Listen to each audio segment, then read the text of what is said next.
Sustokit. 100 kartų sakiau, kad per savo repeticijas nenoriu girdėti mobiliųjų telefonų. Mėlėjų, kokie jūs išsiblaškė, kodėl pamiršote šim telefoną? Baisu, tiesiog baisu. Galima sužinoti, kieno šitą rankinę? Mano, atsiprašau, 5 minučių pertrauką. Supranti, Sami, atsiprašau. Tiesiog neturiu asistentės ir negaliu šim telefono. Mano Marisita gražuolė, mano gali paskambinti. Sunku patikėti. Negaliu prarasti ryšio su dukrele.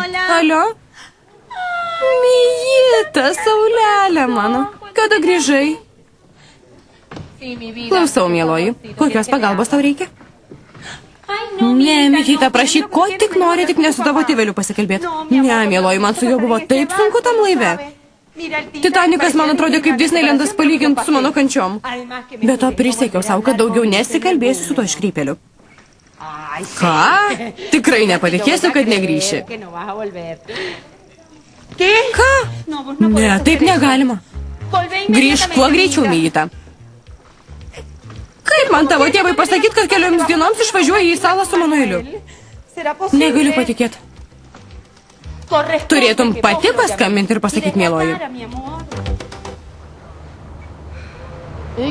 Na, ką Sonja sakė? Nieko, liepė pačiai paskambinti. Skambinsi Frankui? Nežinau, Manueli. Pažįstu savo tėvelį, jei paskambinsiu, jis man lieps grįžti. Ką dabar daryti?